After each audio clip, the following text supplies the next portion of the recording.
Yo tengo que buscar, como hoy en día, no sé, a veces dice, yo no voy a profesional al hospital tanto. Nosotros teníamos un hospital regional, pero ese hospital ya no existe. Se hizo uno clínico nuevo. Comme vous l'avez vu dans le premier épisode, j'ai assisté à une réunion avec des mères qui recherchent leurs enfants. Hors caméra, certaines m'ont confié qu'elles sentaient que leur enfant était en France. Depuis le début de mon enquête, on me parlait de la Suède, des États-Unis ou de l'Italie, mais c'était la première fois que mon propre pays était mentionné. Intriguée, j'ai voulu chercher des réponses du côté français. Très vite pourtant, je me suis rendu compte qu'il existait très peu de documentation. Une histoire française cependant venait d'être médiatisée, celle de Johanna Lambolé. Je m'étais construite en me disant, voilà, j'ai mes papiers d'adoption, mes parents ne m'ont jamais caché mon adoption, on en parlait librement. Avec ma maman adoptive, elle nous parlait de ses voyages au Chili, de son goût pour la culture espagnole. Je m'étais construite sur un mensonge, sur quelque chose en fait qui possiblement n'était pas vrai. Johanna a été adoptée au Chili par une famille française dans le contexte de la dictature et elle est aujourd'hui co-administratrice de l'association RAIF et responsable de la cellule recherche des origines pour les personnes adoptées du Chili. Je l'ai donc contactée. C'est une adoption, c'est une acculturation, on enlève quelqu'un de son pays, on lui enlève sa culture, on lui enlève sa langue, on lui enlève son prénom, son identité, on le dessape et on le modèle sur autre chose. Et tout ça, c'est inscrit en nous, dans nos histoires, quand bien même on est bébé. Johanna m'a mise en relation avec plusieurs adoptés pour montrer que son témoignage n'était pas isolé. C'est ainsi que j'ai rencontré David. Adopté à l'âge de 3 mois par une famille française, il était en pleine recherche de sa famille biologique quand nous avons commencé à échanger. À mon retour en France, il m'a annoncé qu'il les avait retrouvés. Je me suis donc rendue chez lui, en banlieue parisienne, pour découvrir son histoire. Pour cet épisode, j'ai voulu que vous découvriez son témoignage comme moi-même je l'ai découvert, c'est-à-dire assise en face de lui, simplement à l'écouter.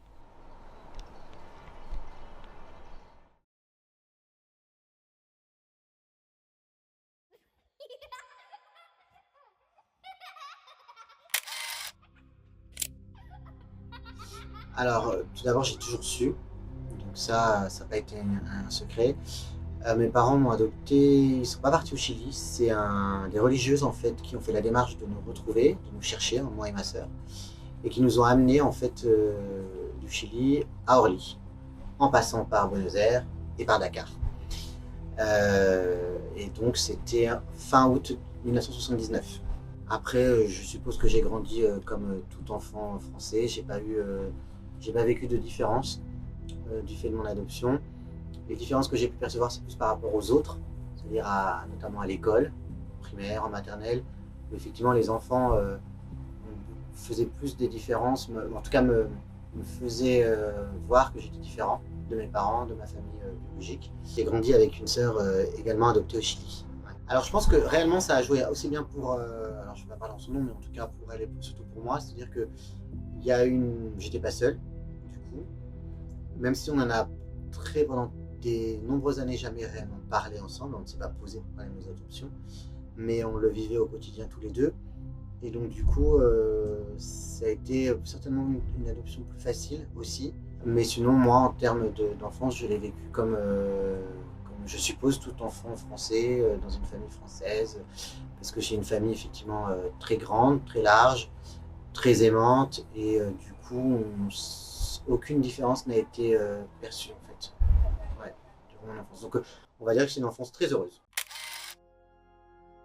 J'ai toujours été intéressé par mes origines, par la connaissance du Chili, par son histoire, par sa géographie, tout ça, ça m'a toujours intéressé. Et, mais ce qui a motivé effectivement mes recherches de façon plus poussée réellement, c'est il me semble en 2019-2020 quand j'ai commencé à apprendre un petit peu des situations des adoptions illégales qui se sont passées au Chili dans un contexte vraiment global, sous la dictature. Et je me suis posé la question de savoir mais pourquoi moi je ne ferais pas partie de ces enfants-là, pourquoi je serais l'exception en fait. Et du coup à partir de ce moment-là, je me suis rapproché d'associations, de fil en aiguille. J'ai transmis mes données, mes infos, mes documents pour qu'on puisse me donner quelques infos sur le process de mon adoption, si elle semblait être légale ou illégale, en tout cas d'après les quelques infos que j'avais. Et puis par la suite, c'est vrai qu'il y a eu des infos que j'avais pas, ou peut-être que j'avais pas retenu, le fait que j'avais pas les mêmes prénoms quand je suis arrivé en France, le fait que mon nom de naissance ne soit pas sur mon acte de naissance, mais que ce soit mon nom d'enfant adopté. Voilà, jusqu'à présent, c'est quelque chose sur lequel je m'étais pas penché. Et vers 2019-2020, effectivement, je me suis dit, ouais, c'est quand même curieux, il y a des choses qui sont pas claires. J'ai mon passeport de naissance. Voilà, l'adoption plénière. Alors, le plus important, je pense, pour moi et pour ma sœur, mais surtout, voilà, c'était notre carnet de santé. On a notre carnet de santé de naissance avec nos noms de naissance. C'est les seules traces en fait qui nous permettent de relier notre histoire, notre filiation biologique. Sans ça, ça aurait été très compliqué. Après, effectivement, on a des infos, on a le jugement d'adoption en espagnol traduit en français. On a notre passeport de voyage pour sortir du territoire, du Chili à la France. Mais voilà, le plus important, je pense que c'était vraiment ce carnet de santé qui a permis d'aboutir, en tout cas pour ma part, à retrouver ma famille biologique. Aujourd'hui, avec Internet, c'était hyper simple en fait. Alors peut-être que si j'avais fait mes recherches il y a 10-15 ans, ça aurait été plus compliqué. Mais aujourd'hui, avec Internet, un mail, on a une réponse. Alors je connais un peu l'espagnol, donc du coup, ça m'a quand même permis de ne pas être complètement perdu et seul face à un texte que je ne comprenais pas. Et donc non, ça n'a pas été compliqué. Ce qui a été compliqué, peut-être, c'est comme un puzzle en fait. D'avoir des infos, puis après de les mettre au bon endroit en fait de la procédure. Dire bon là c'était où, et puis d'essayer d'en déduire des hypothèses et donc après d'aller vers tel ou tel interlocuteur en fonction des hypothèses qu'on avait plus ou moins émises en fait. Mais je pense que c'était plus par rapport à ma famille adoptée, leur dire que je commençais à chercher parce qu'il y avait ces histoires en fait d'adoption illégale. C'est ça qui je ne dis pas un sentiment de culpabilité parce que voilà, je suis majeur, grand, enfin voilà. Mais je pense qu'au fond, on n'a jamais envie de laisser ses parents. Et du coup, j'ai commencé à regarder plus, à chercher de mon côté, seul, sans trop en parler. Mais quand j'ai fait mon deuxième voyage au Chili en 2022, j'avais déjà contacté du coup les religieuses et j'en avais parlé du coup à ma famille. Donc ils savaient que j'étais dans cette démarche-là et puis ils nous ont toujours dit que pour eux, ils étaient préparés à ça parce que quand on adopte des enfants adoptés, on s'attend à tout. J'ai eu les réponses effectivement très rapidement, pour ma part, enfin j'ai trouvé ça assez rapide.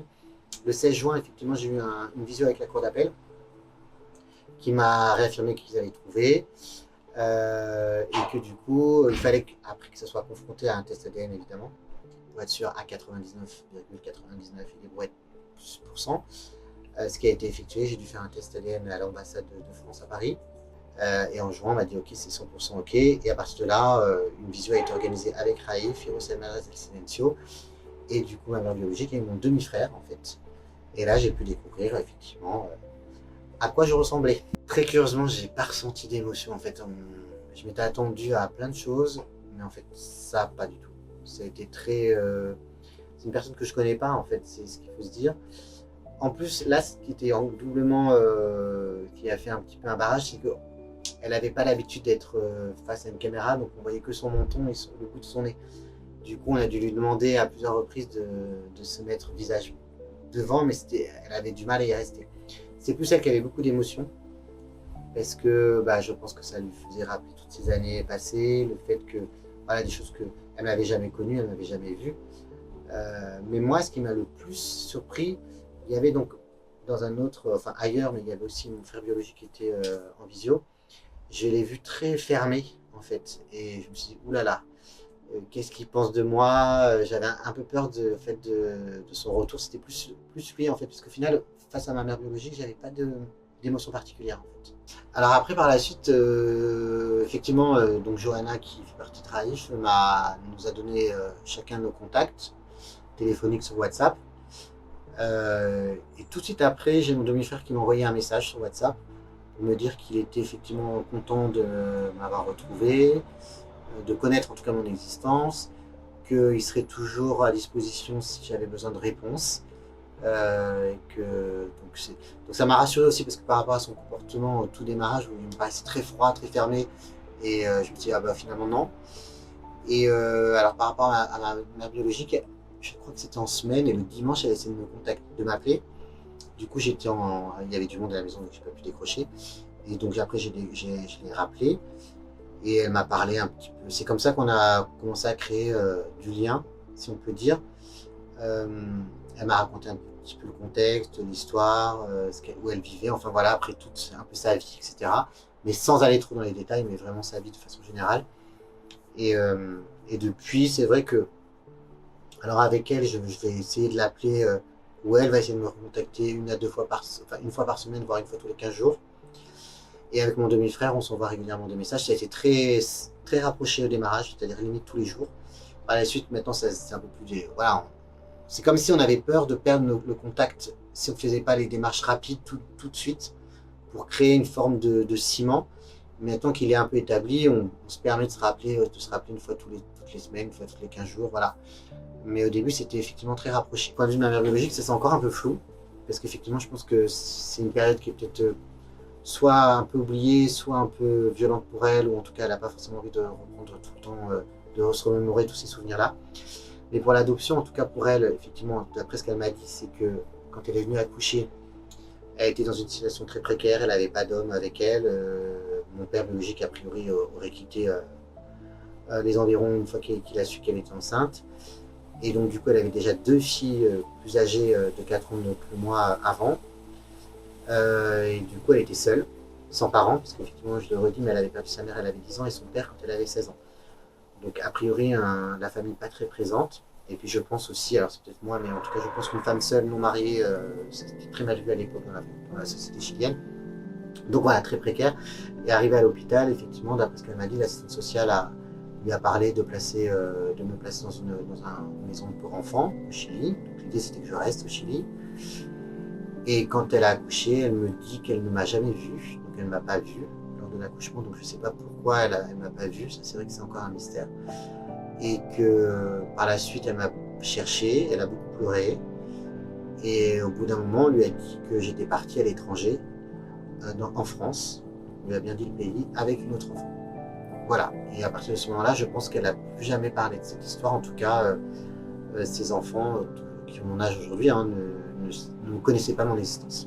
Donc effectivement, dans le cas des adoptions illégales et régulières au Chili, beaucoup de situations sont différentes, certaines très rocambolesques, des enfants dits morts-nés, etc.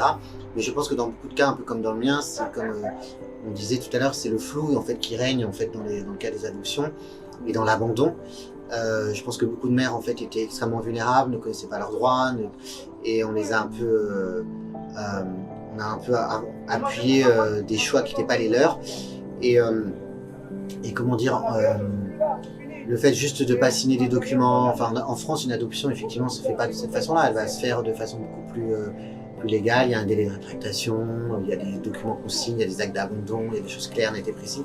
Là au Chili, comme par hasard, effectivement il y a plus de 40 ans, c'était seulement différent en France, mais il n'y a aucune raison que au Chili, effectivement, les personnes n'aient rien signé, n'aient pas donné un consentement clair et éclairé, en fait, qu'elles ne pouvaient pas s'occuper de l'enfant et qu'elles le mettaient à l'adoption à l'étranger.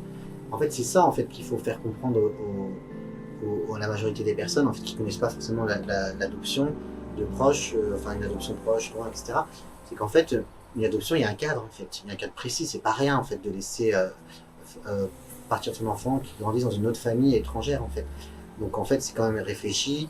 Et là, en fait, au Chili, en majorité des cas, j'en suis quasiment persuadé, ces adoptions n'ont pas été faites de façon éclairée, avec les tenants et les aboutissants indiqués aux femmes, aux mères, et que, en fait, elles ont été dans des situations d'extrême vulnérabilité. Les systèmes et les institutions ont profité, en fait, de cette vulnérabilité pour leur dire, bah voilà, vous avez que ce choix-là, et uniquement ce choix-là.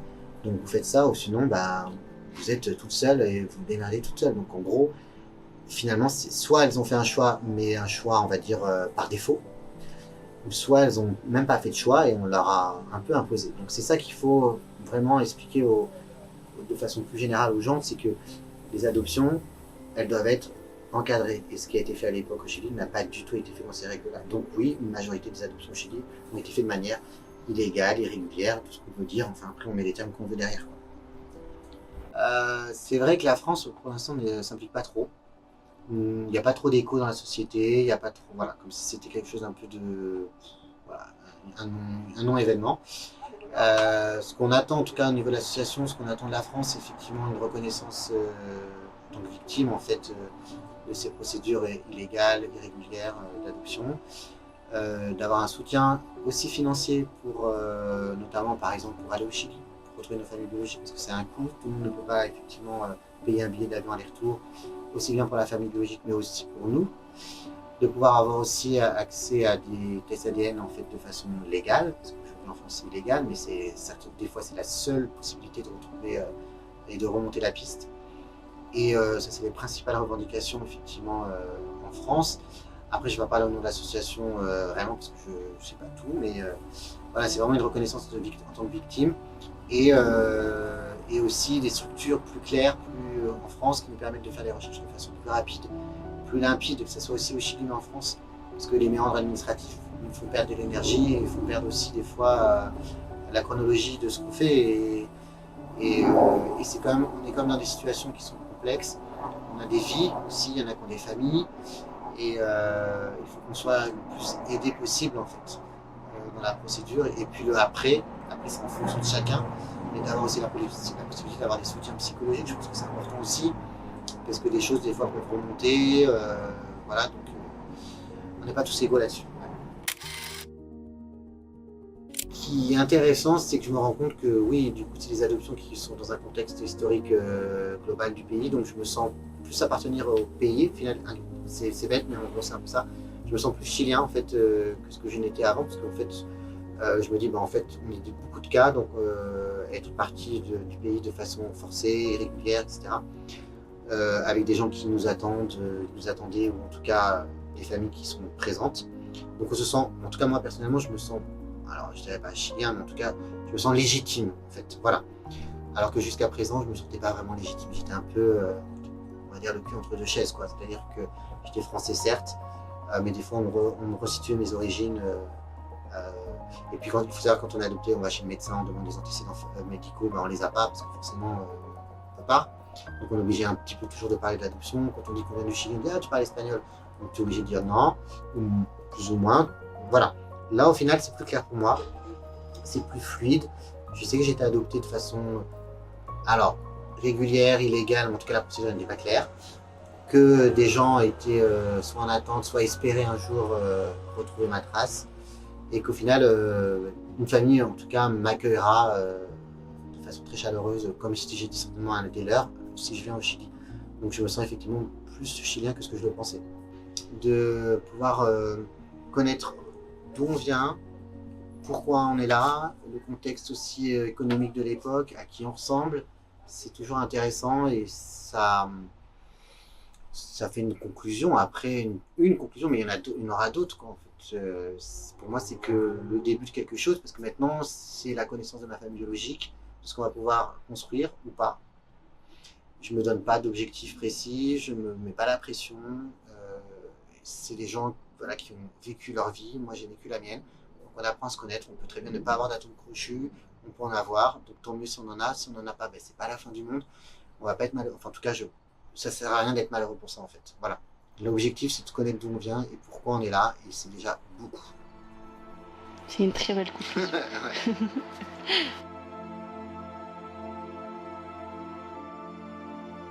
C'est le début d'un nouveau chapitre pour David et la fin de ce reportage consacré au bébé volé du Chili. À travers son histoire, vous l'avez vu, ce sujet est d'une complexité immense. Chaque parcours est unique, chaque témoignage porte une douleur singulière. Et ce qui revient toujours, c'est ce mal-être profond lié à la séparation qui ne disparaît jamais vraiment, même lorsque les retrouvailles ont lieu. En 2 épisodes, je n'ai pu aborder qu'une partie de cette réalité. Les enjeux sont nombreux au Chili comme en France et mériteraient d'être explorés bien plus largement. J'espère que ces voix, celles des adoptés et de leurs familles, seront entendues et prises au sérieux. Si vous souhaitez approfondir, vous trouverez en description plusieurs ressources pour comprendre plus en détail les questions que soulèvent les adoptions internationales. Je vous recommande aussi un documentaire d'Arte qui élargit la réflexion sur ces pratiques. Merci d'avoir regardé jusqu'au bout ce duo de reportage. Votre écoute et votre attention donnent encore plus de sens à ces témoignages. Je vous dis à très bientôt sur la chaîne du Libertin.